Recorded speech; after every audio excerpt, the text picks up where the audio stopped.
Hey, time to start up. How's your day going?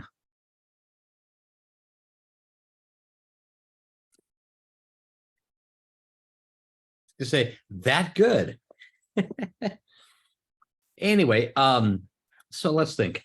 I was looking at the syllabus today, and we're about one class session ahead of where we suggested that we would be at, and that's okay. Because across chapter 4, multiple regression, chapter 6, and chapter 7, there's a lot of content, and we can build back into our discussion of content in chapter 7. And chapter 7 is really pretty much the richest one single chapter in the whole book. We'll reemphasize things from chapter 4 and chapter 6 when we get to chapter 7 as well. So it looks like we might be moving into chapter 7 tomorrow. It really does depend a little bit on you and how well you feel about the lab.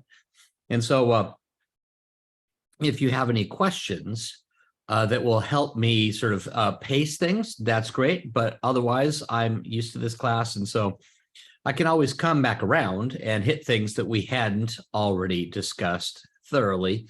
And so if you're feeling like, oh, I didn't get all the details of chapter 4, don't worry, we'll hit it again pretty thoroughly in chapter 7. In fact, chapter 7 should take a minimum of 2 days. And so even if we start on Thursday and pick it up again on Monday, I have the feeling that that would be the minimum that would be appropriate. Okay. Okay. So it looks like I got a chat. And again, I can't really read the chat so well here, but whatever. Oh, yeah. So I'm absolutely happy to go over any administrative matters or any matters at all for that matter. And so how about we'll just start in with any questions you have on absolutely anything. And Alexandra, maybe could you unmute and phrase that question? Like which question it is that you want to talk about? Yeah, I wanted to go over the growing carnations question from chapter 5. So I got a couple things I want to do. One of them is to, I'm going to share a screen, open a book, and then we'll sort of look at the question itself. And then maybe we'll dive in and in the context of the homework that's due tonight. And I guess I should move this here so I can find the book. And you said chapter which? I apologize. Chapter 5. Okay, so chapter 5, carnations. And so you should be looking at chapter 5 now. And so carnations down near the end. So the growing carnations analysis that we've got in front of us here. There's it's stretched across a couple different pages, but let's look at the data we've got and see everything that we can get from those data. Okay, so, and which homework assignment was that? 3A? Yes. Okay. So I got to even find homework 3A. Oh, leave student view over here for that.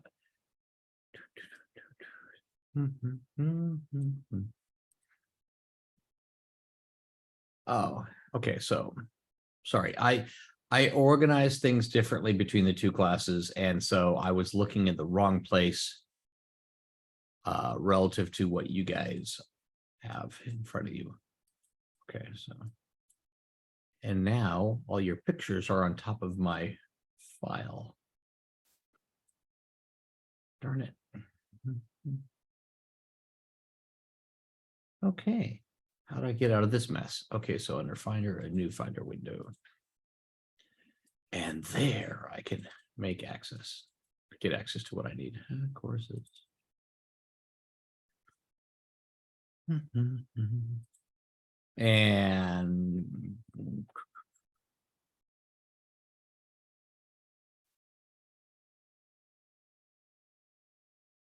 finally, and it's the carnations. No, it's the blooms data, right?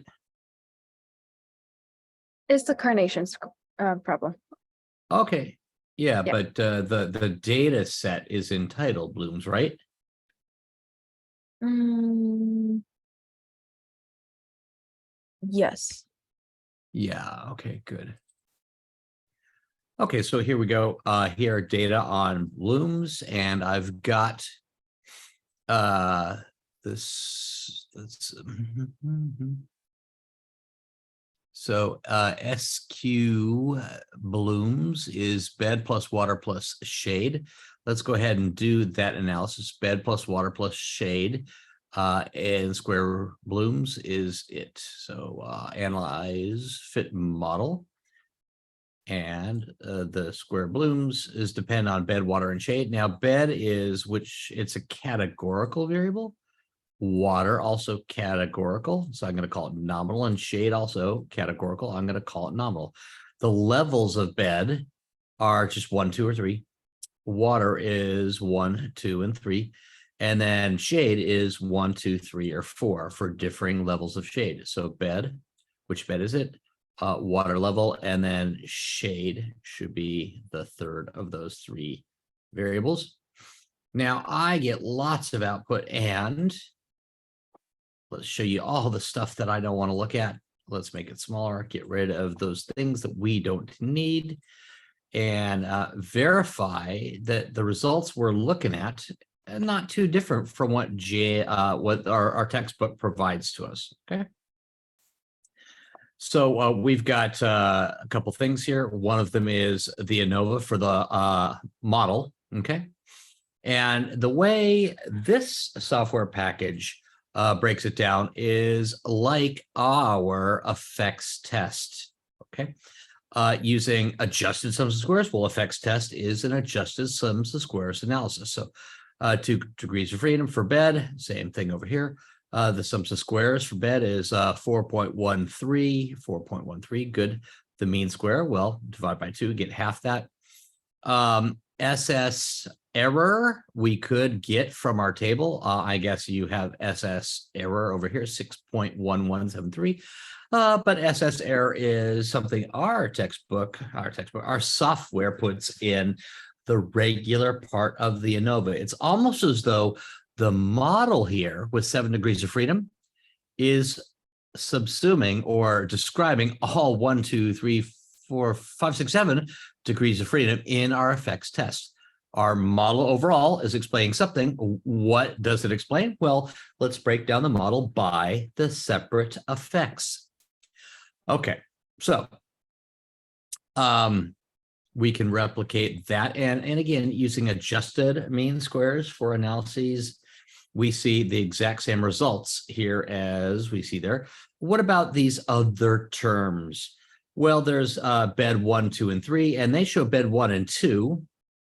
Like we would get bed 1 and bed 2, okay, with a 0.06 and a 0.38 as the effects of bed 1 and 2. What about bed 3? To get that, we would have to go with what we've termed expanded estimates, where it shows the effect of bed 1 and 2 and 3. Again, our textbook says if you are given only the effects of bed 1 and 2, you could add those together, subtract that from 0 to get the effect of bed 3, because again, all 3 effects sum to 0. Okay, so I feel like my analysis here is doing what the textbook's analysis has done. Okay, so what if we hadn't included one of those variables? If we include just water and shade, but did not include bed, how would things have been different? Okay, so let's try that under Analyze, Fit Model. Again, I'm going to hit recall. If we hadn't put bed in our analysis, but only had the water level and the shade level, bed being a blocking variable, maybe we should use it. But if we forgot to, again, spotting over here, these things that I don't care to look at for the moment.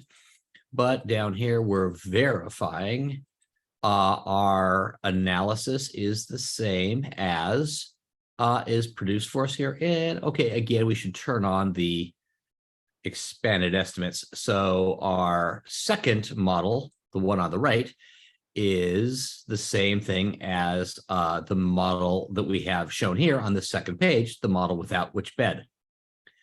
Okay, so what about the analysis in this box 5.6? Is this orthogonal? How do I tell that?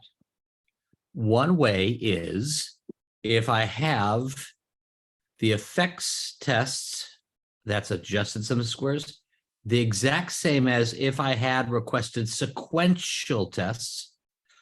Do we have the exact same results in the sequential tests as in the effects tests? I'm looking across here. Every single number downstairs is replicated upstairs. That's only going to happen when you have orthogonal analyses. And like we suggested in class last time, you only are going to get, no, you're guaranteed to get orthogonal analyses if you have balance.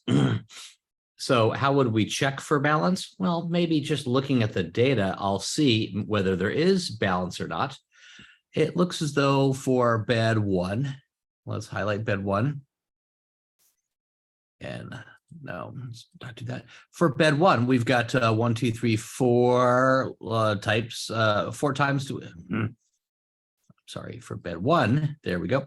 We've got water level 1, water level 2, water level 3, shade 1, 2, 3, 4, 1, 2, 3, 4, 1, 2, 3, 4. It looks as though within bed 1 alone, we've got water level 1, I'm sorry, shade level 1, 2, and 3, and then water level 1, 2, 3, shade levels 1, 2, 3, 4. Okay, so within just this group here, I see balance.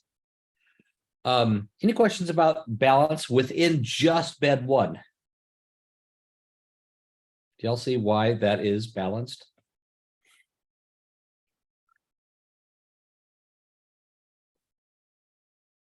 Okay, what about within bed 2? Within bed 2, again, there's 12 of those. Water levels 1, 2, and 3, 1, 2, 3, 4, 1, 2, 3, 4, 1, 2, 3, 4. And same thing downstairs. It looks as though across our 3 beds, we have the exact same water and shade combinations in bed 1 as in bed 2, as in bed 3. Okay. We suggested last time you could check for that graphically with a fit y by x. And I'm going to say, well, let's try shade and water, shade and water there. And I'm going to put bed over here and just say, do it separately for each of the beds. Or maybe I'll do it bed as a block. I've not tried that this way, but let's just see what happens. Okay, so we see for us, darn it, the blocking variable didn't quite work the way I wanted to. So fit y by x, water and shade, and I'm going to do that separately for each of the beds. Okay, so here I see for bed 1, balance. And there's 1 in each of these 12 conditions. For bed 2, balance, the same pattern. For bed 3, balance, the exact same pattern.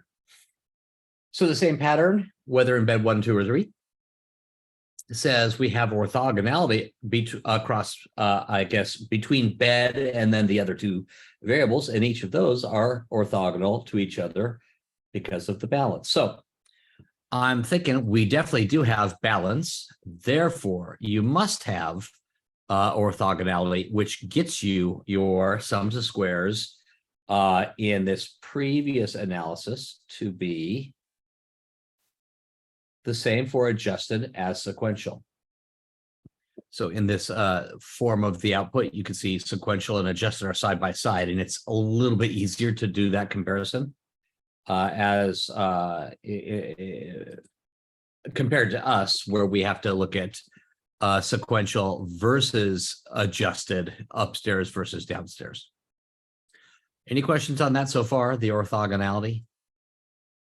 You get it because of balance?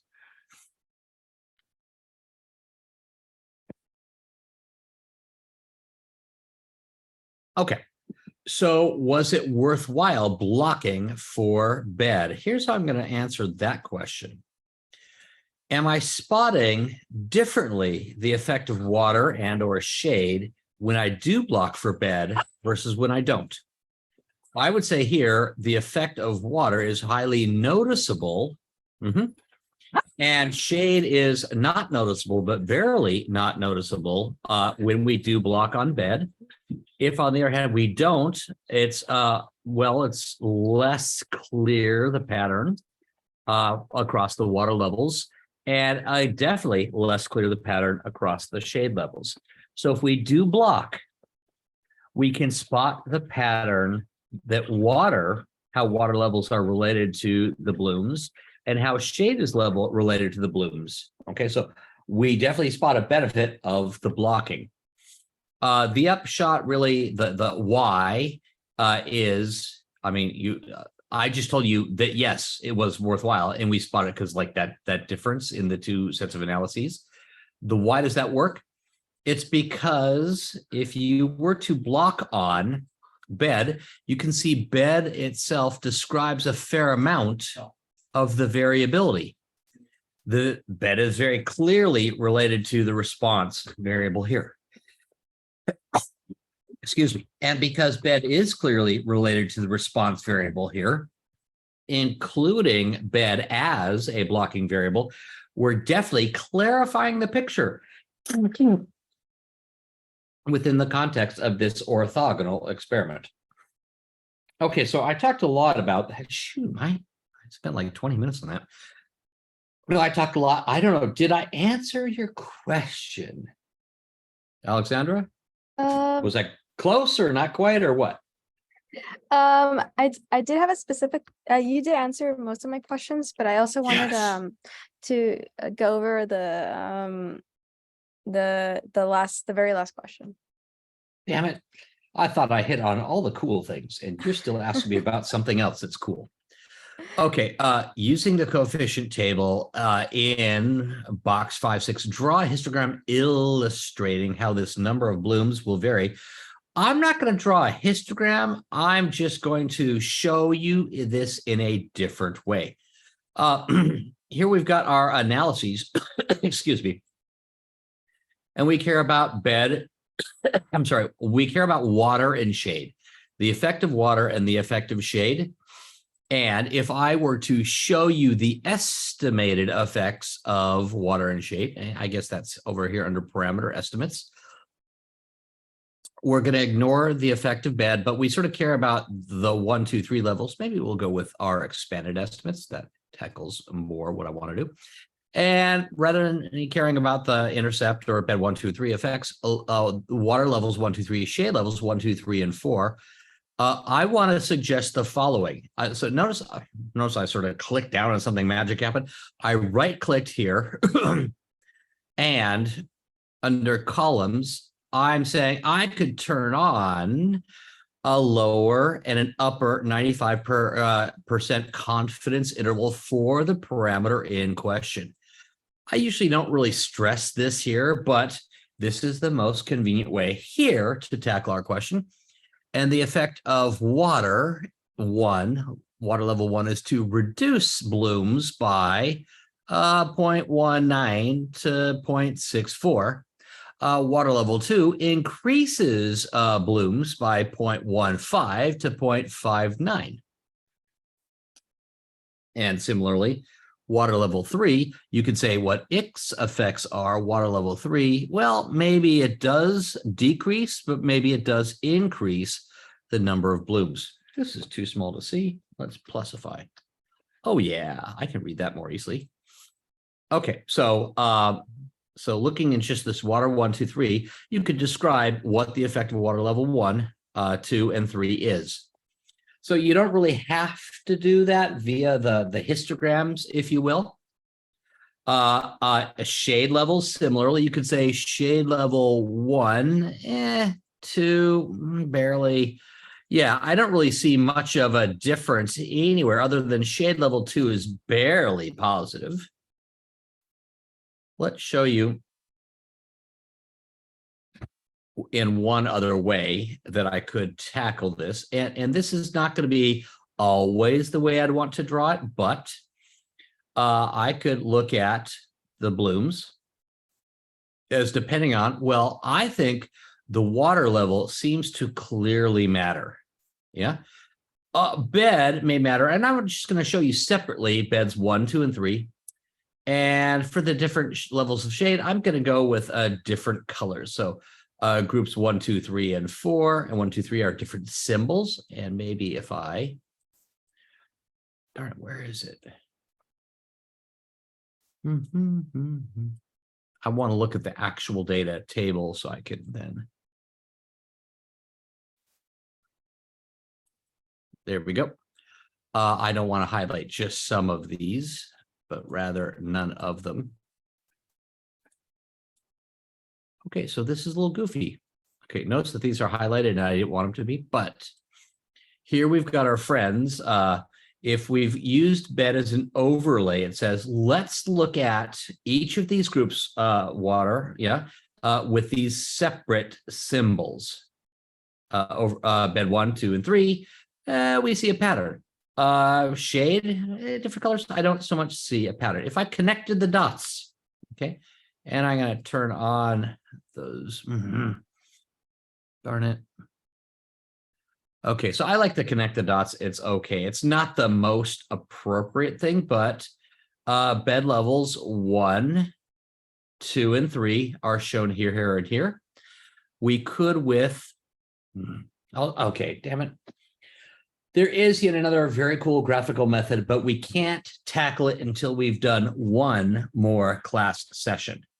So I would probably focus on looking at my output here and the effect of water 1, 2, and 3. And I think I moved my, unfortunately, moved my analysis the wrong place.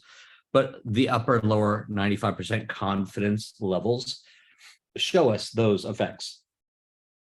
You could literally show me, however, for those data values, you could plot them compared to what you would have expected based on the shade level and the bed. Tell me the water effect for that particular plant.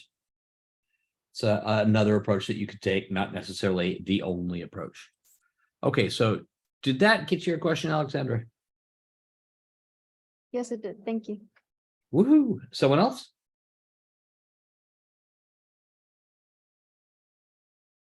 Okay. Always interrupt me if you got a question at all.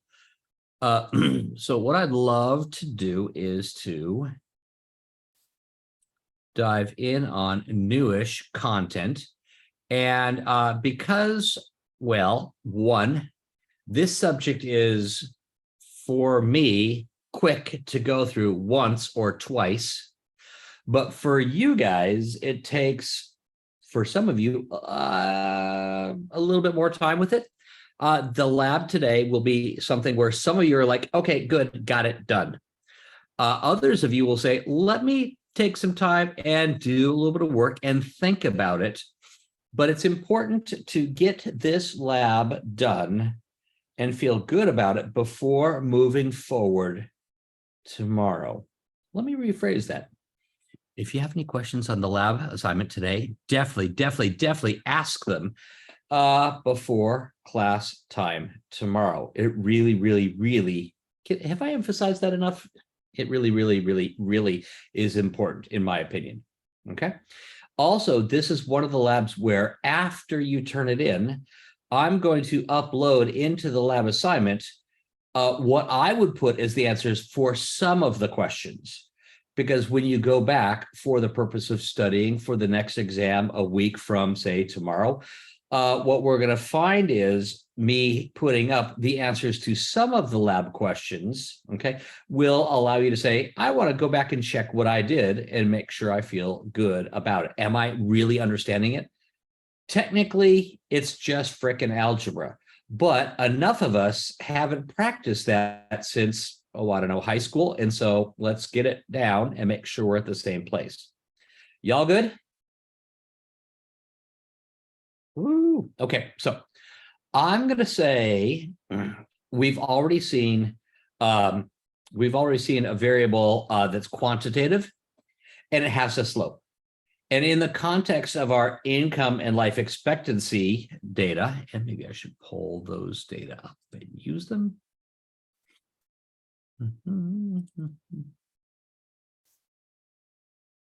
I for income and life expectancy. Okay, good. So on my data for income and life expectancy, we can see that income may be related to life expectancy. And if I were using, I'm going to use fit model for now because it's quick and easy. A life expectancy may seem to relate to the income. Click OK and fit that line in. You say, look, there is a line, there is a relationship, there is a trend. Okay. So you can see quantitative variables that are explanatory get us slopes. Categorical factors have effects.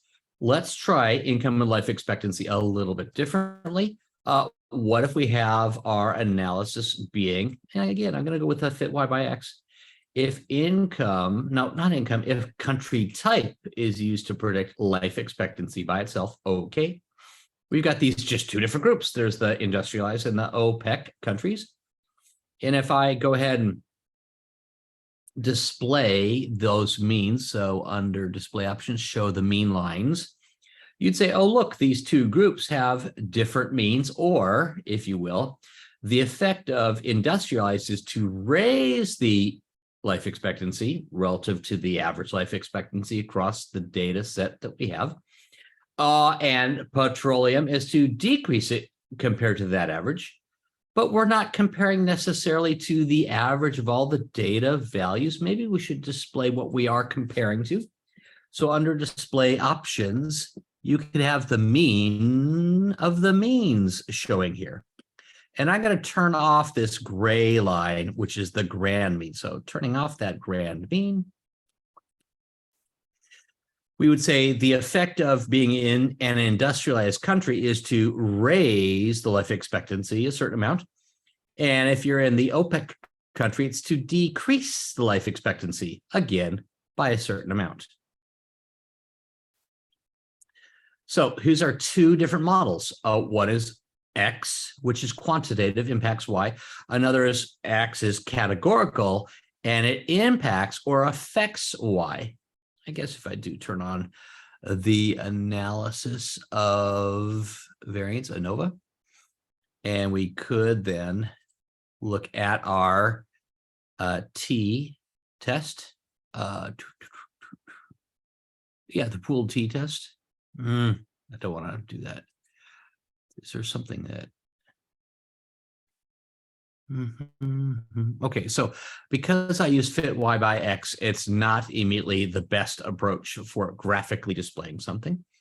If I had used under analyze fit model, I could say life expectancy is, depending on the type of country, click run, and you get for free, well, those two different groups, but it's not graphically showing in as convenient a way.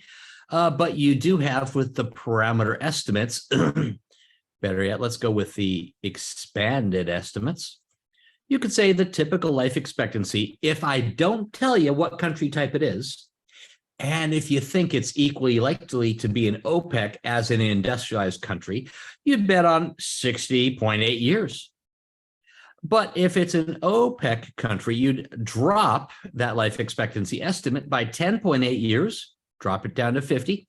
If it was an industrialized country, you'd raise it 10.8 years to be 71.6 years. Okay. So two different models. Trend line, two groups. What happens if you got both? If you got both? Well, it seems like you got an income life expectancy relationship, which is a slope, but there's an effect of which type of country it is on the intercept. It'll get us two separate models, two separate trend lines, one for each of those groups. So let's go ahead and try that analysis. And under analyze, fit model, There's our friendly fit model. I say life expectancy is based on, well, income, boom, and country type.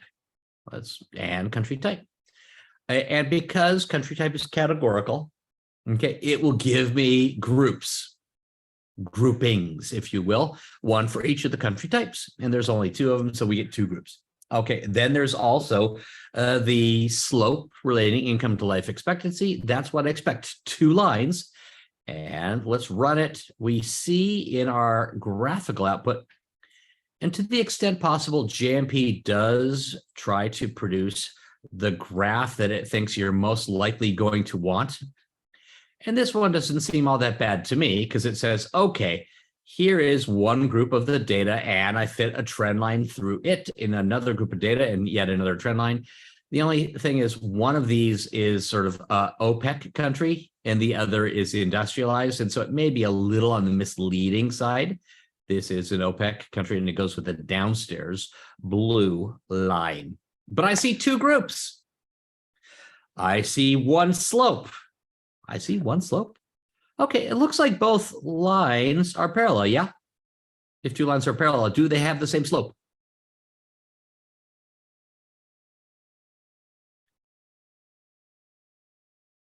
So there's like at this point in time in a regular classroom, there's always some engineer who's nodding frantically saying, get on with it.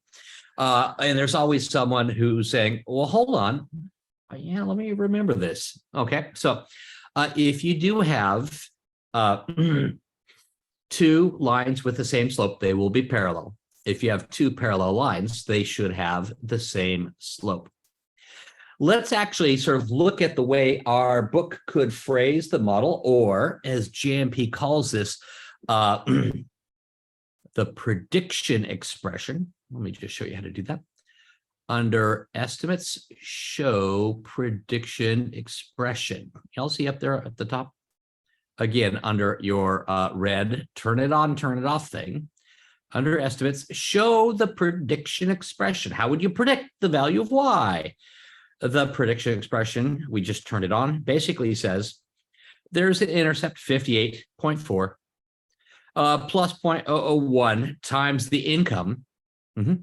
But if it's industrialized, you add a certain amount, 9.45. But if it's OPEC, you subtract a certain amount, also 9.45. And otherwise, you don't do anything. If I can't tell you whether it's industrialized or OPEC, you don't really know what you should do. Where do these numbers come from? Notice that the slope of income is showing right here.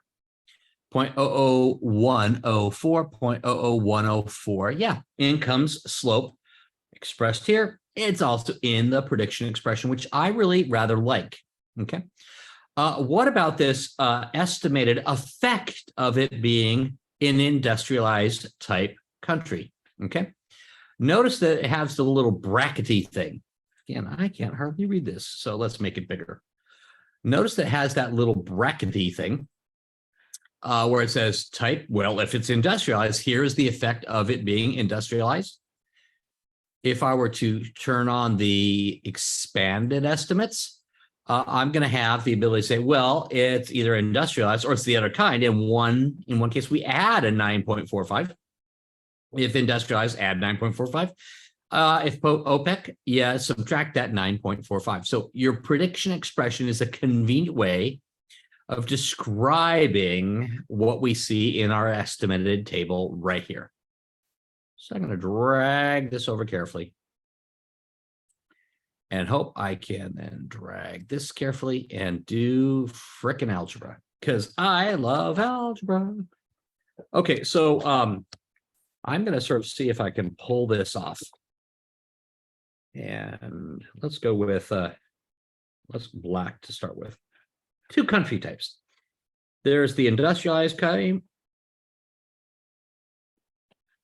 And for industrialized countries, your trend line is Y or income or no expectancy. Now I'll just go with Y. Hold on. Now I'll go with expectancy. LIFE EXP is going to be 58. 0.42 plus then, well, the income is a slope 0.00104. Okay.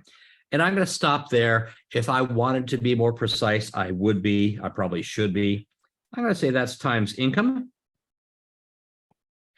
But I also add in the effect of it being in industrialized countries. We add in that 9.45. That's for the industrialized countries. Here is my trend relationship. And I want to sort of combine things now that have income in them, and combine things that don't. I could re-express this as life expectancy. I could add the intercept and the effect on the intercept of it being in an industrialized country. You add the intercept plus the effect on the intercept. You add them up. So 67.87. Okay. And then, shoot, I'm just going to drop this down 0.00104 times income. That is my life expectancy relationship with income for the industrialized countries. Let's switch to blue for a little bit because we also have the OPECers. OPEC. We got the life expectancy here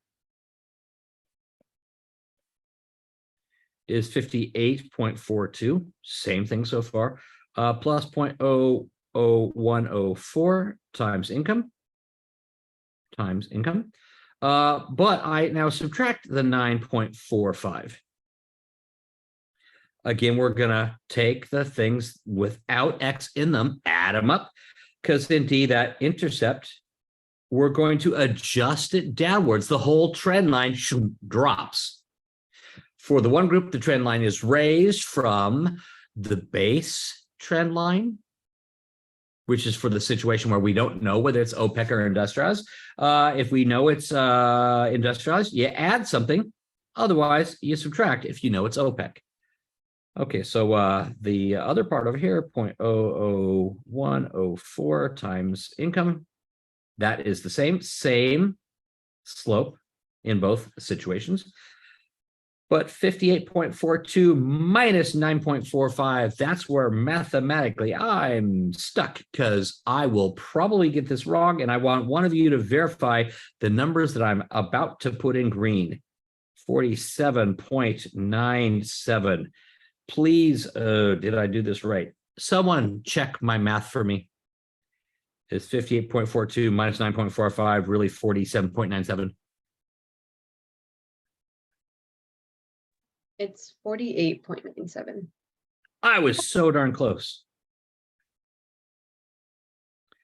So when you do math in your head, especially subtraction or even worse, division, I say I know some of it, but I got a lecture buzz going, and so I know enough to check. So 48.97, I'm good with that. Oh yeah, that would make perfect sense. Because we're approximately subtracting 10, not something more than 10. Okay, so I've got two trend lines. There's the life expectancy for the OPEC countries. That's one trend line. For the industrialized countries, a separate trend line is shown. Okay, any questions about that so far?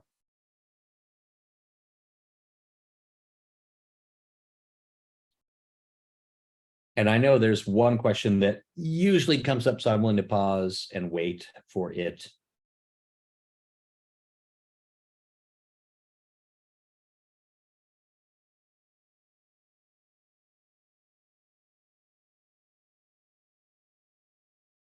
Will the slopes always be the same between the two variables? That is a question that, yes, we always seem to get. Okay, so let me open up the data set one more time. And let me show you. Oh, hold on. Let me move this off the side and take a screenshot in case one of you asks. And then I'm going to bring the data back and clear it. Come on, clear. Clear. Okay. You might have noticed when we use Graph Builder and we said life expectancy could depend on the income, and you say, oh, look, a relationship. You know, if you fit a straight trend line, you'd think, oh, yeah, that's better than nothing. Okay. But if you ignore that information and say, well, maybe country type plays a role, you know, blues versus reds. Maybe if I added a trend line for each of the two different groups, sorry, wrong value. There we go. Maybe if I added a trend line for the two groups, the blues, which are industrialized, and the reds, which are OPEC in this case, I'm spotting these trend lines as drawn in by the just give me a dang picture with some lines method. It shows the lines have differing slopes. The model I fit, you might have spotted, has identical slopes. Your picture, if you will,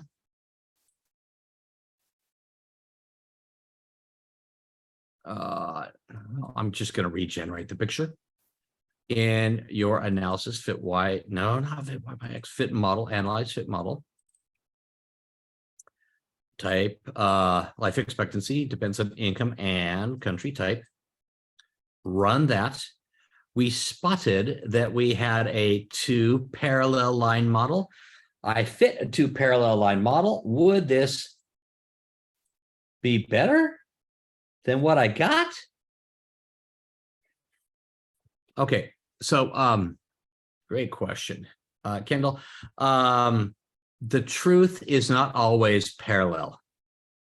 And in the next chapter, we're going to be able to tackle the question of what if you don't have a data set which wants to be naturally parallel. These are so close to parallel that I'm not so worried about my data values being a little bit off. In my parallel model, doesn't perfectly match the data. Maybe it's not a big deal. But wouldn't it be nice to be able to test, is parallel better? Or is the non-parallel better? We're going to move that direction. So let's get back into the more formal part of what I was doing earlier. We've got our example here, and categorical variables have effects. Quantitative things have slopes, and let's combine that across the multitude of possible ways we could have models built for us. And I'm only going to talk about chapter 6 approaches right now, and I'm going to ignore the chapter 7 way of complexifying life. If you've got one categorical or quantitative variable, you get a single slope. If you've got two quantitative variables, it's like we're fitting a plane through the data. Literally, if I've got two X's to predict Y, I could say they each have a separate impact. Let's look at a classic data set on this that we will hit again later and in chapter 7 as well. Got data here on the corn yield and the rainfall level across many years in the history of one particular county in Illinois. Okay, so how much corn do we get in terms of bushels per acre? And if you're wondering what a bushel is, think a small laundry basket. Okay, the rainfall level measured in inches and the year in which the rainfall occurred. I'm sort of thinking the yield may depend on the rainfall level. Well, okay, plants grow because of rain. Good. That should be a relationship. Maybe also across the years, technology has changed things, maybe due to fertilizers or plows or something, combines and tractors, you get a better yield per acre in later years. Okay. In my analysis, I could fit a model where we could say, yeah, the yield could depend on the rainfall level, which I'm pretty clear is probably going to play a role. But I could also add in year, could run that analysis. And again, forgetting these leverage plots and this actual I predicted, we don't need that. We don't need this. We don't need this. Let's focus on, are we able to explain anything? Does either year or the rainfall level impact the yield? At least one of those two variables does, is what we're saying here. In our parameter estimates, I would say, okay, in the effects test, that's what we're focusing on this term so far. In the effects test, I'd say controlling for the effect of across the different years, technology may be changing the yields. Does rainfall matter? We are saying yes, it seems to. And having factored out the impact of rainfall, a linear effect of rainfall, do we see a trend across the years? And the answer is yeah. So the effects test allow us to say we have got two separate ways of trying to explain the relationship between our x's and y. So I'm going to maybe sort of stop with this in pictorial form. And I have to apologize because this is one of those things which is really hard for me to draw because it's a three-dimensional figure, but I'm only working in 2 dimensions. It's almost as though we have different years, okay? And we have different levels of rainfall. And on this third axis, we have the yield.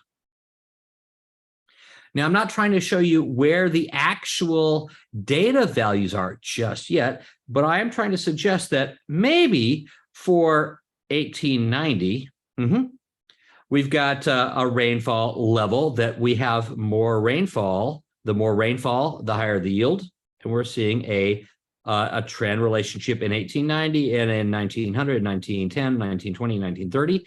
Across the different years, we see the rainfall level going up is impacting the response. But what about within an 81 year? What about alternative levels for the rainfall? Okay, what if the rainfall level was 5 or 10 or 15 or 20 or 25 inches? We're seeing this flat surface in 3-dimensional space with this 2-slope model. Now let's add in the data values themselves. Yeah, we did have one 1890 data point with an actual level of rainfall in 1890. So that's right there. There's where it would have been what we would have expected from our regression model, but this is a data point above the trend line. There's another one down here. It's way below the trend line where we would have expected it to have been based on the year and the rainfall level there. So these points are above or below this flat plane. We're fitting a flat plane through data. And you can imagine as you rotate this plane around, or if you look from different angles, you could say, that one's the right one because we minimize the sum of those squared errors. So let's maybe emphasize the errors here, and I'll go with yellow for errors. We're going to minimize the sum of those squared errors by fitting the best plane out there. Can I take a picture of that too? Because that's cool. I've never done it that well. And you're looking at me like, that's really sad, dude. Okay, fine. I'm not the good drawer. I can't even say drawer. Okay, so if indeed we have 2 quantitative X variables, we're fitting a plane. If you got 3 or more of them like you did in the exercise where you were looking at the mortality as a function of the different X variables like precipitation and January temperature, et cetera. You were fitting a hyperplane with multiple X's. You fit like a 4 X's and 1 Y, you have 5-dimensional space plane. That's what you did. All I'm saying is it's tough to draw. That's for dang sure. Okay. But we do have one additional thing. Notice that the categorical variables, they give us one whole version of the above for each category. So if we have one explanatory variable X and a categorical with 3 different levels, we would have indeed 3 different trend lines. Let's look at that in terms of our root function, I guess broccoli, the root length as a function of which cultivar it is, and then the number of days since the plant was seeded. So last example here, broccoli. And here's the here's the data set. The root length may depend on the days since the plant was seeded, but also on which cultivar it is.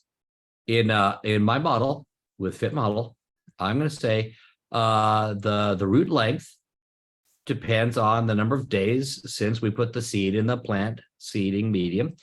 But different plants, different species or subspecies, may be a different relationship. I run that analysis, and we could see for our 1, 2, 3 different groups, the con group, the inc group, and the sim group, 3 different trend lines, but they're all parallel because we fit a model where guaranteed they're going to be parallel.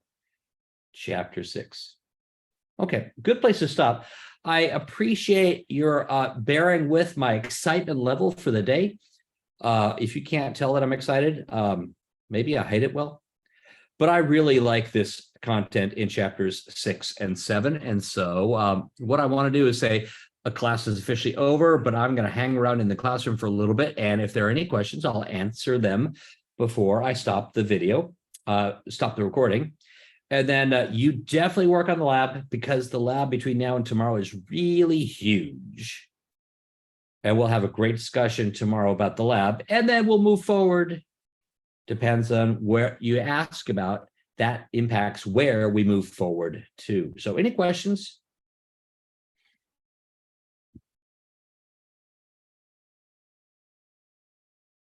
Okay, I'm not seeing them. So cool. What I'm going to do is stop the recording now. And how do I do that? Oh,